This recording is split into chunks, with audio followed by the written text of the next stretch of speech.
demeure dans la réunion des hommes droits et dans l'Assemblée. Amen. À vous tous, honorables invités, frères et sœurs, peuple de Dieu, membres de l'Église de Jésus-Christ, que la grâce et la paix vous soient abondamment multipliées au nom du Père, du Fils et du Saint-Esprit. Amen. Invoquons la présence de Dieu.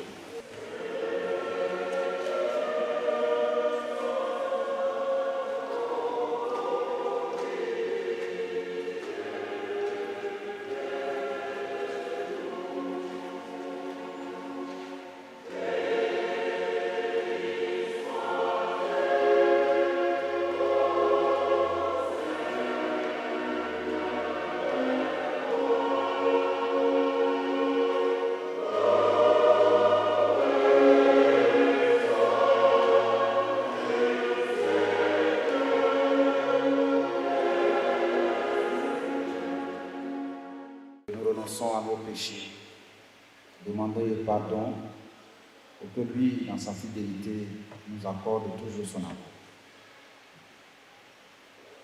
Humilions-nous devant sa face et confessons-lui nos péchés. Rejoignons-nous tous dans la prière de confession générale des péchés, disons ensemble. Père Tout-Puissant et très miséricordieux, nous sommes égarés et nous sommes éloignés de tes sentiers. Comme des brebis perdues. Nous avons trop suivi les projets et les désirs de notre propre cœur. Nous avons violé tes lois saintes. Nous avons négligé de faire les choses que nous devions faire et nous avons fait ce que nous ne devions pas faire. Il n'y a rien de saint en nous. Ô Seigneur, aie pitié de nous, misérables pécheurs. Épargne, ô Dieu, ceux qui te confessent leurs fautes. Relève ceux qui se répandent. Selon les promesses que tu as faites aux hommes, dans le Christ Jésus notre Seigneur. Accorde-nous, ô Père très miséricordieux, pour l'amour de ton Fils, de vivre désormais une vie de piété, de justice et de sobriété, à la gloire de ton Saint-Nom. Amen. Merci Seigneur, pour ton pardon et ta paix. Le sang précieux de ton Fils Jésus-Christ nous purifie de tout péché et rend possible notre communion avec toi et avec les uns et les autres. Donne-nous la joie de racheter pour que nous te célébrions et te louions pour tes hauts bienfaits par Jésus-Christ, notre Sauveur. Amen. Gloire soit au Père, gloire au Fils, gloire au Saint-Esprit.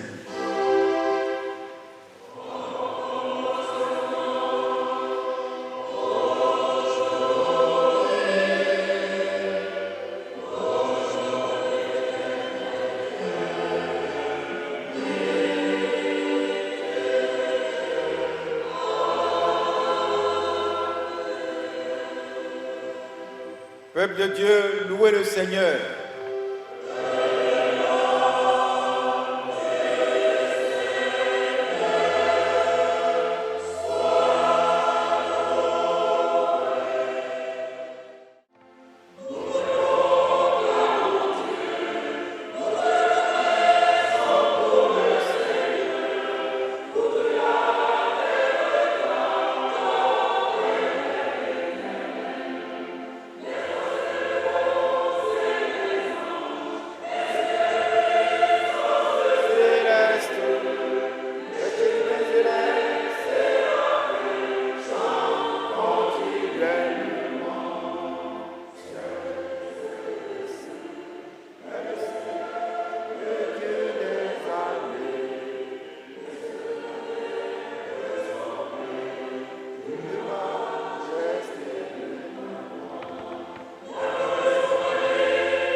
Deutéronome chapitre 29, versets 16 à 29.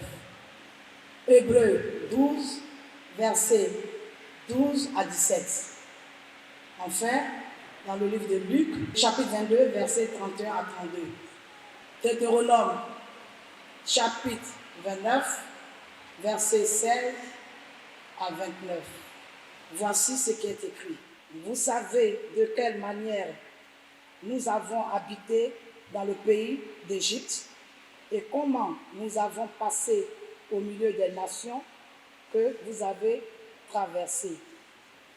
Vous avez vu leurs abominations et leurs idoles, le bois et la pierre, l'argent et l'or qui sont chez elles.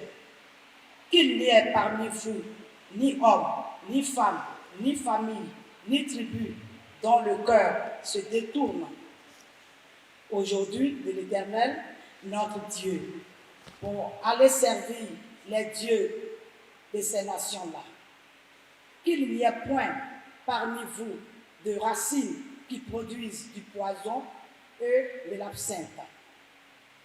Que personne, après avoir entendu les paroles de cette alliance contractée avec le serment, ne se glorifie dans son cœur et ne dise « J'aurai la paix, quand même je suivrai les penchants de mon cœur et que j'ajouterai à l'ivraie, à la soif. » L'Éternel ne voudra point lui pardonner, mais alors la colère et la jalousie de l'Éternel s'enflammeront contre cet homme.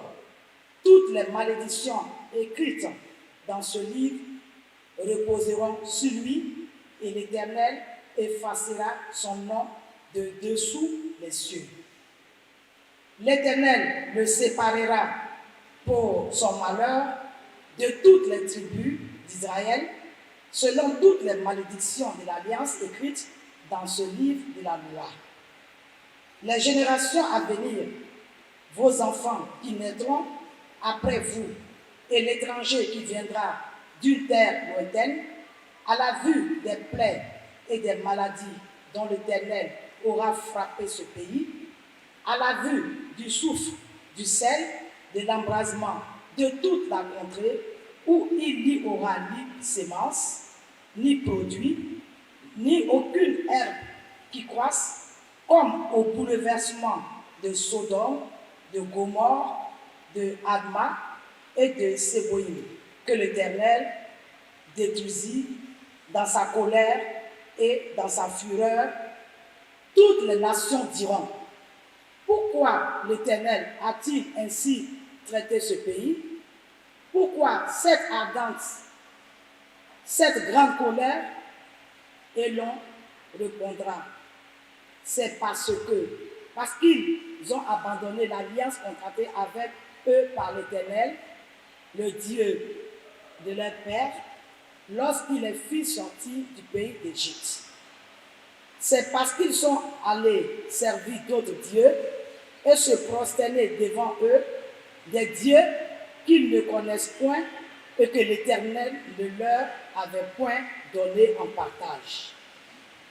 Alors, la colère de l'Éternel s'est enflammée contre ce pays et il a fait venir sur lui toutes les malédictions écrites dans ce livre. L'Éternel les a arrachés de leur pays avec colère, avec fureur, avec une grande indignation, et il les a jetés sur un autre pays, comme on le voit aujourd'hui. Les choses cachées sont à l'Éternel, notre Dieu. Les choses révélées sont à nous et à nos enfants à perpétuité, afin que nous mettions en pratique toutes les paroles de cette loi. Amen. Amen. Hébreux, chapitre 12, les versets 12 à 17. Je lis dans la version 8 secondes. Voici ce qui est écrit.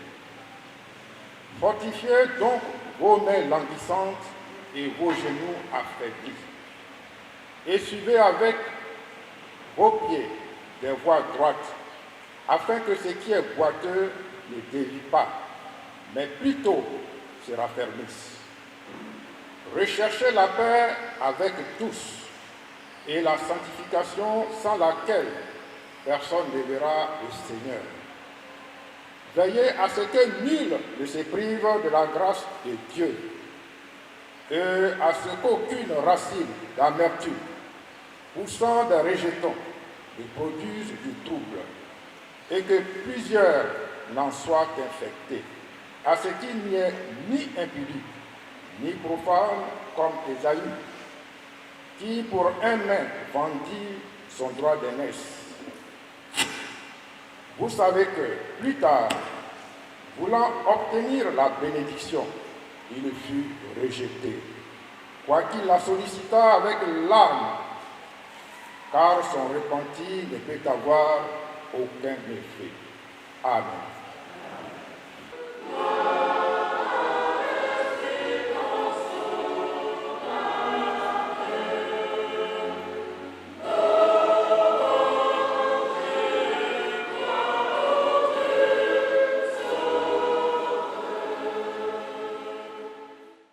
Luc chapitre 22, versets 31 et 32. Je lis ce qui est écrit. Le Seigneur dit, Simon, Simon, Satan vous a réclamé pour vous triturer comme le froment. Mais j'ai prié pour toi, afin que ta foi ne défaille point. Et toi, quand tu seras converti, affermis tes frères. Parole du Seigneur. Amen.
Le thème du jour, tiré de l'Épître aux Hébreux. Hébreux, chapitre 12, verset 15, là où il est écrit que nul ne se prive de la grâce de Dieu. Voici notre sommaire. En point 1, bref aperçu de l'Épître aux Hébreux. En point 2, que dit le texte du jour? Hébreux 12, 12 à 17.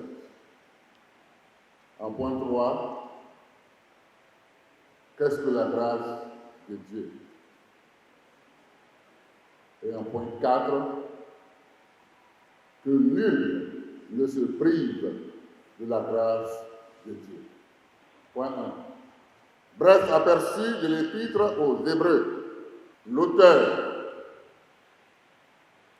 Plusieurs noms ont été suggérés. Paul, Luc, Barnabas, Apollos, Silas, Philippe, Priscille et bien d'autres. Mais jusqu'à ce jour, l'auteur demeure inconnu. Le but de l'épître, c'est de présenter la pleine suffisance et la supériorité de Christ. Les destinataires initiaux, c'étaient des chrétiens d'origine juive, certainement de la deuxième génération, tentés de retourner au judaïsme, sans doute à cause de leur manque de maturité et de leur mauvaise compréhension des vérités bibliques. La date de rédaction, probablement avant la destruction du temple de Jérusalem, survenu en l'an 70 après Jésus-Christ. Dans quel contexte s'inscrit l'épître aux Hébreux?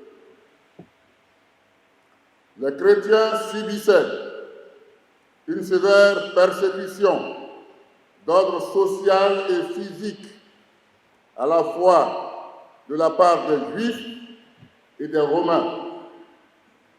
Ils éprouvaient le besoin d'être rassurés et d'entendre que le christianisme était la vérité et que Jésus était bien le Messie. La particularité de l'épître,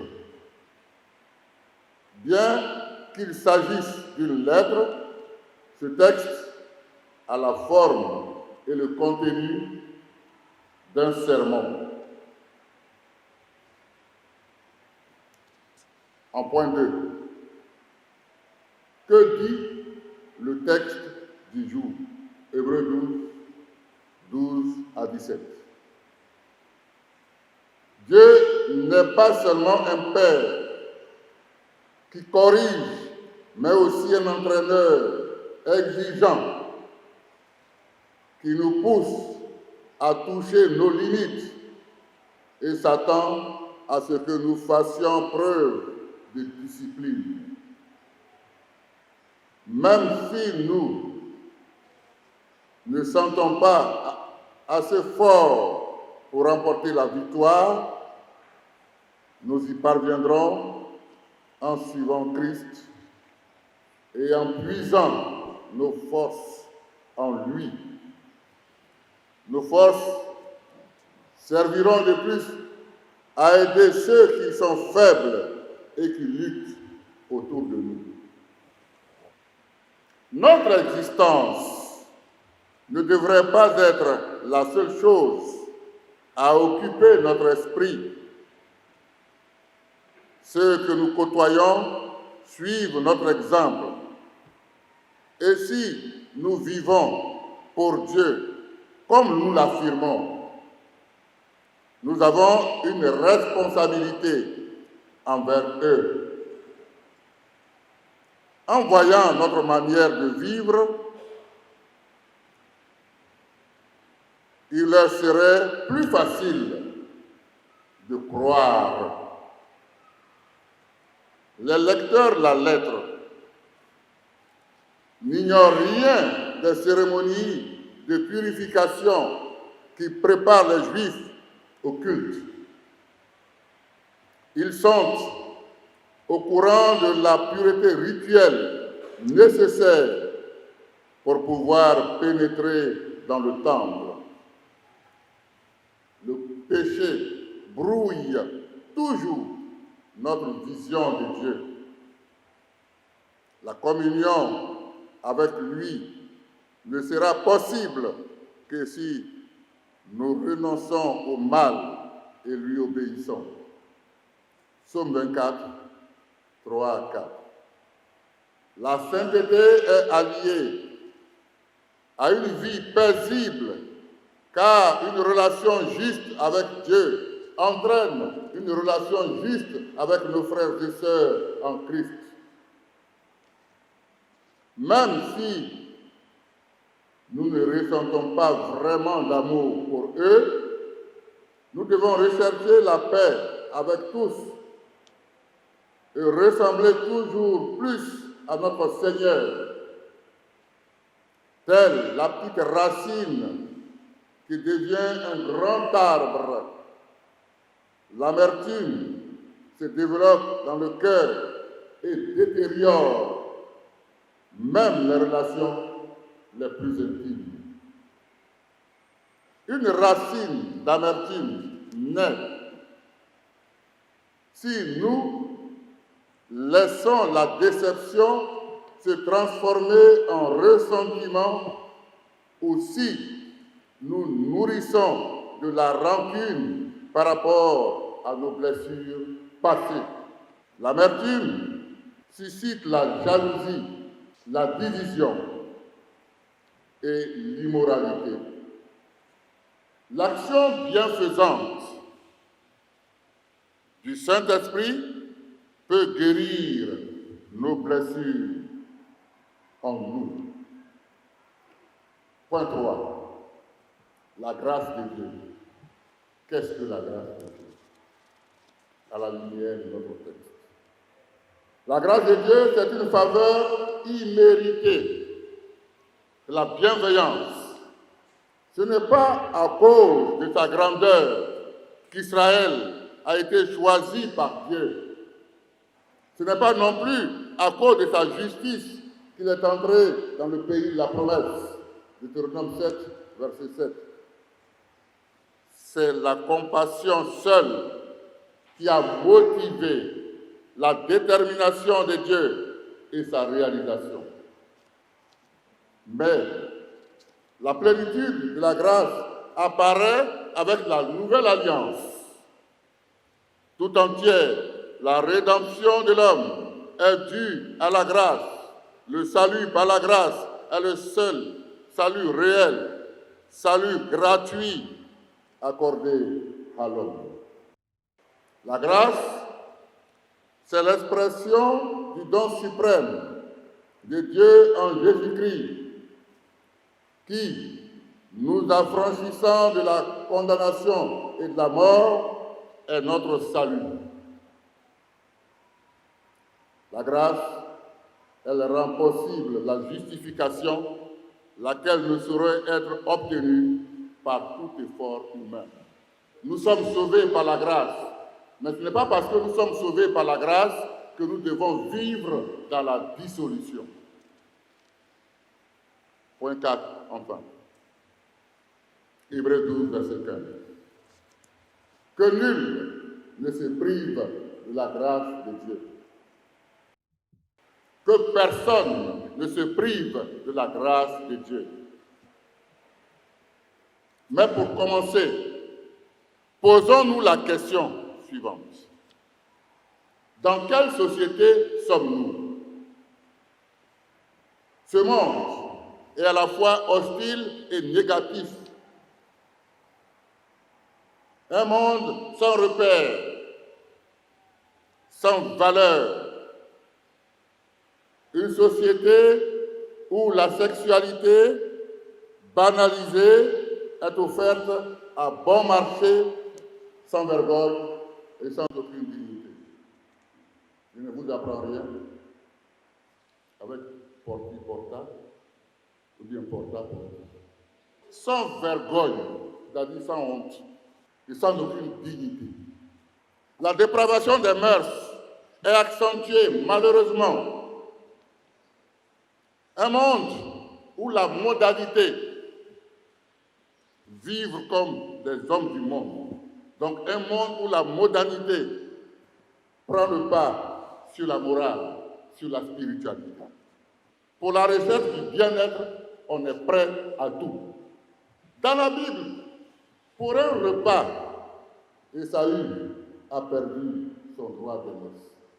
Sous nos tropiques, le monde et ses attraits continuent de défigurer notre société. Conducteurs et conductrices, vous voyez que vous avez une grande responsabilité. Éveiller la conscience du peuple, former le peuple. indiquer la voie à suivre au peuple, éclairer le peuple. Osée a raison de dire, mon peuple périt, faute de connaissance. Mon frère, ma soeur, les attraits de ce monde sont trompeurs. Ils t'attirent pour t'enfoncer dans le gouffre. Quand l'orgueil, l'hypocrisie, la haine et l'immoralité nous enfoncent dans l'engrenage, nous sommes perdus. Se priver de la grâce de Dieu, c'est tourner le dos à la lumière pour aller dans les ténèbres. Se priver de la grâce de Dieu, c'est abandonner Christ pour suivre Satan et ses suppôts. Pour que nul ne se prive de la grâce de Dieu, voici 4 piliers fondamentaux qui vous serviront de levier pour une bonne marche avec le Seigneur. 4 piliers fondamentaux que nous proposons, mais qui vous serviront de levier pour une bonne marche avec le Seigneur. Le tout premier que nous proposons ce matin, c'est la crainte de Dieu. Proverbe 1, verset 7. La crainte de l'Éternel est le commencement de la sagesse. Le deuxième pilier, c'est la discipline. Nous sommes des disciples du Christ. Nous devons suivre la discipline, c'est-à-dire l'enseignement du Maître, obéir à la parole de Dieu, car la vie chrétienne est une vie d'obéissance. Le troisième pilier, c'est la piété. Notre intimité avec le Seigneur. La parole de Dieu déclare que sans la sanctification, nul ne verra Dieu. Le quatrième pilier, c'est la persévérance. La parole de Dieu déclare celui qui persévérera jusqu'à la fin sera sauvé. La persévérance, quelle que soit l'épreuve, quelle que soit la tentation, persévérer, garder la foi en Jésus-Christ. La voix du Seigneur retentit ce jour. Vous êtes le sel de la terre. Vous êtes la lumière du monde. Si le sel perd sa saveur, avec quoi la lui rendra-t-on? On n'allume pas une lampe pour la mettre sous le boisseau, mais on la met sous le chandelier afin qu'elle éclaire tous ceux qui sont dans la maison. Matthieu 5, 13 à 14. Soyez toujours attachés au Christ, car il n'y a dans le ciel et sur la terre aucun autre nom par lequel nous puissions être sauvés, si ce n'est le nom de Jésus. Afin qu'au nom de Jésus, tout genou fléchisse et que toute langue confesse que Jésus-Christ est Seigneur et Sauveur à la gloire de Dieu le Père. Amen. Amen. Conducteur titularisé, conducteur de l'Église méthodiste du Côte d'Ivoire, peuple de Dieu, voici la parole de Dieu. Si aujourd'hui vous entendez la voix du Seigneur, n'amplifiez pas vos cœurs. Dieu vous bénisse au nom de Jésus. Amen.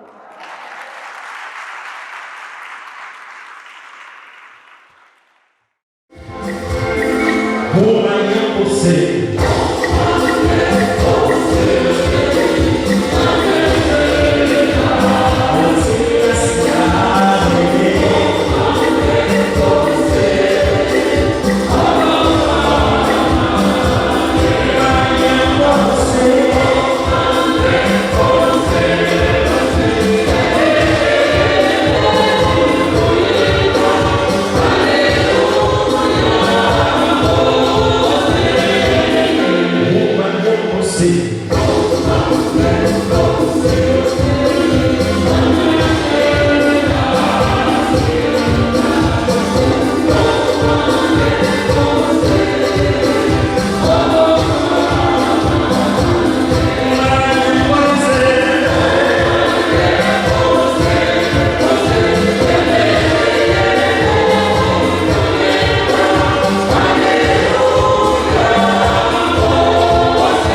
Nos âmes te bénissent.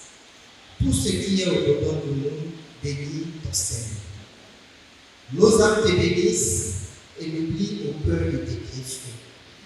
En ces jours dédiés au conducteur de classe méthodiste, tu nous as fait venir d'horizons divers pour nous retrouver ici. En joie d'être dans ta maison, nous t'exprimons notre reconnaissance à travers ces offrandes contenues dans cette ronde dans lesquelles chacun de nous a plongé sa vie. Bénis-nous, bénis les offrandes que nous t'apportons. À cet intérêt, utilise-les pour l'avancement de ton règne ici-bas, au nom de Jésus. Amen. Amen.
Veillez à ce que personne ne se prive de la grâce de Dieu, à ce qu'aucune racine d'amertume poussant les rejetons ne produise du trouble et que plusieurs n'en soient infectés, à ce qu'il n'y ait ni débauché, ni profane, comme Ésaü, qui pour un repas vendit son droit d'aînesse.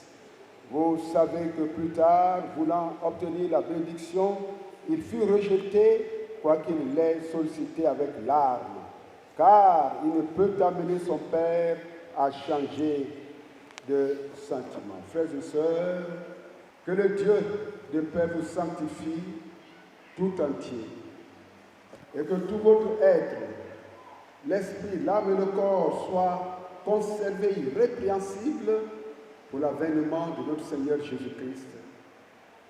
Conducteurs, conductrices, et vous tous, frères et sœurs, allez porter des fruits dignes du royaume qui vient, par la puissance du Saint-Esprit, au nom de Jésus-Christ, notre grand conducteur. Amen.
vous garde, que Dieu vous soutienne. Vous et la vôtre, dans notre